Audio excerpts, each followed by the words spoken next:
بسم الله الرحمن الرحیم. د ترجمه نگاری څوارلسم لیکچر کې نن زموږ عنوان دی د ښه ترجمې خصوصیات.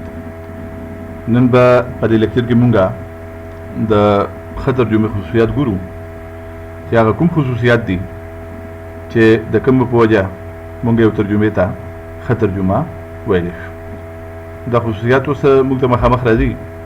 لومړی خصوصیت چې کوم دی دا دی چې ترجمه دی تخلیقي وي.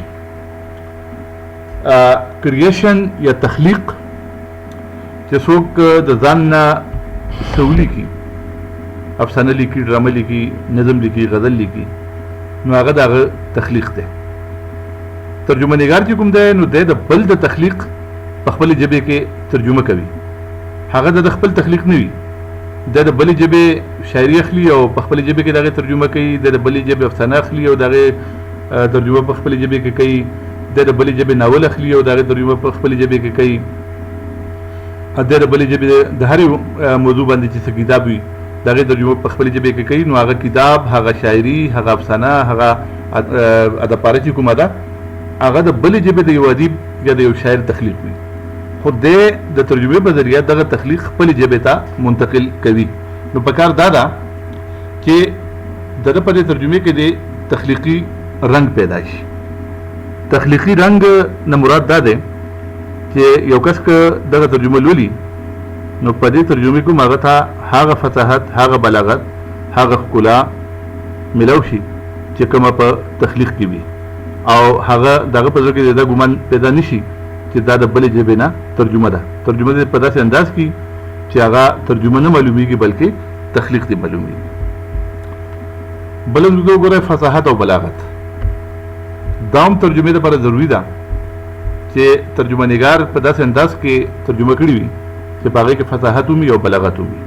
دلته دا دوه الفاظ چې کوم دي دا عام طور سره په ادب کې او عامې گفتگو کې هم خلک استعمالوي.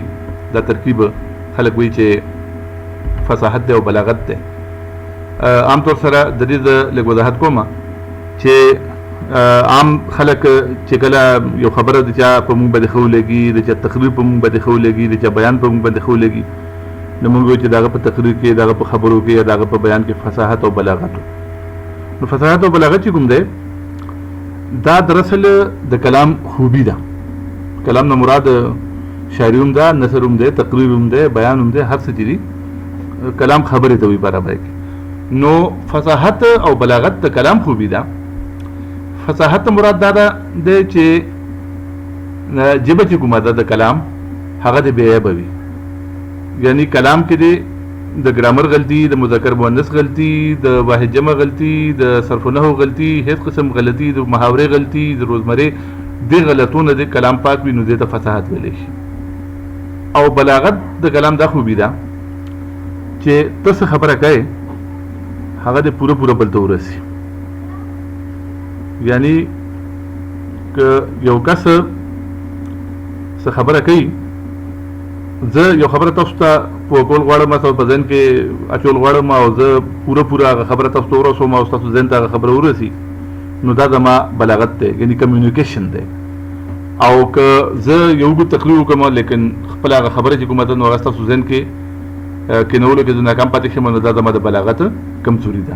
یعنی خبره چې کوم خیالات د وینا کولو ولې دي هغه خیالات چې کوم دي هغه پوره اوریدونکو ته ورسي، نو دا خوبي د کلام چې کومه ده دا بلاغت دی.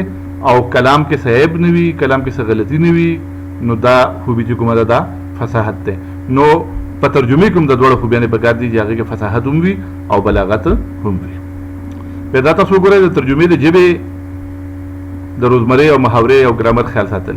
ترجمې کې دوه ژبې انوالو وي.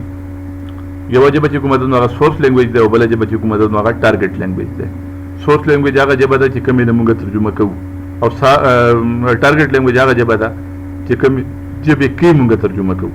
یعنی مثال په تور باندې که د انګریزي د یو کتاب څوک په اردو کې او پښتو کې ترجمه کوي نو هغه انګریزي چې کومه ده نو دا دلته سورس لینګویج شو او دا پښتو اردو چې ده دا ټارګټ لینګویج شو. دغه شانې که د اردو د یو کتاب په انګریزي کې ترجمه کوي نو اردو سورس لینګویج شوه او انګریزي چې کومه ده دا ټارګټ لینګویج شوه.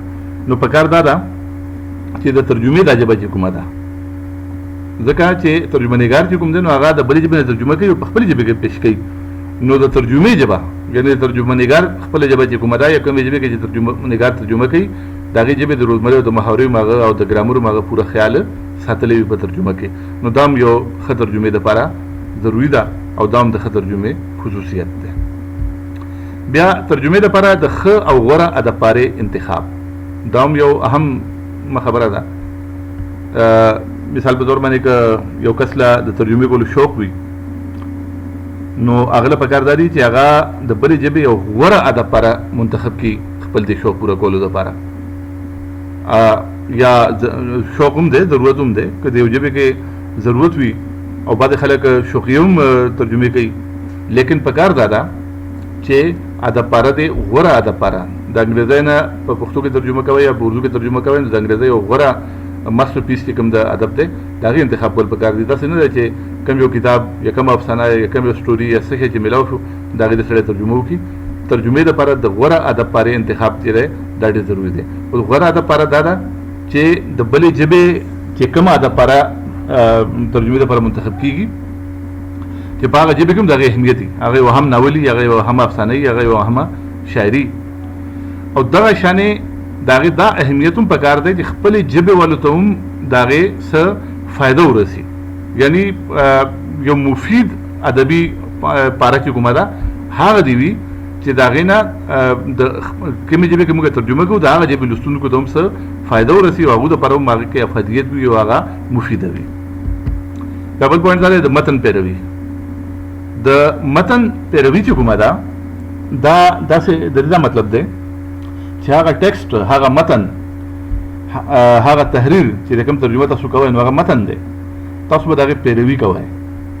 یو ترجمه نګار چې د متن پیروي کړي یعنې هغې کې خپل خیالات خپل افکار خپل نظریات نه شامل کړي بلکې څه چې اصلي مصنف لیکلي دي هغه هماغسې په خپلې ژبې کې منتقل کړي او د هغې پوره پیروي کړي نو دا ترجمه ښه ترجمه ګڼلی شي. بیا دا تاسو وګورئ چې زیاته لفظي ترجمه هم نه کول او زیات تصرف نه هم کار نه اخیستل. د دې مطلب دا دی چې لفظي ترجمه وایي ټکي په ټکي ترجمې ته ورډ بای ورډ یا ورډ ټو ورډ ترجمې ته چې تاسو د په لفظ باندې لفظ ایښی دی چې څه مصنف لیکلي دي تاسو هغې کې څه لفظونه خو دې خور کړي نه دي بلکې ټول هغه لفظونو کې تاسو ترجمه وکړه نو دا لفظي ترجمه ده. او تصرف دې ته وایي چې تاسو په ترجمې کې لږه د ازادۍ نه کار اخیستی دی څه الفاظ پکې تاسو زیات کړي دي څه پکې تاسو کم کړي دي څه پکې تاسو بدل کړي دي دې ته تصرف ویلی شي. نو غوره ترجمه او ښه ترجمه هغې چې هغه زیاته لفظي هم ني ولې زیات تصرف نه هم پکې کار نه اخیستی شوی. یعنې بلکل لفظي ترجمه دې هم ني ولې داسې دې هم ني چې مصنف چې څه لیکلي دي تاسو په هغې کې د جملو اضافه وکړه تاسو په هغې کې د لفظونو اضافه وکړه لفظونه تاسو خوا دې خوا کړه کم زیات کړه نو دې ته تصرف ویلی شي. نو چې کومې ترجمې کې د تصرف ته زیات کار اخیستی شوي نو هغه ترجمه هم ښه نه وي. بیا د ترجمې ژبه سلیسه او ساده پکار ده. دا زموږ اخري پوینټ دی. د ترجمې ژبه سلیسه ساده او روانه پکار ده. یعنې پکار دا ده چې ترجمه په داسې ژبې کې وشي چې کومه ژبه سلیسه وي ساده وي او روانه وي. یعنې هغې کې رواني هم وي او هغې کې سادګي هم وي او هغې کې سلاست هم وي.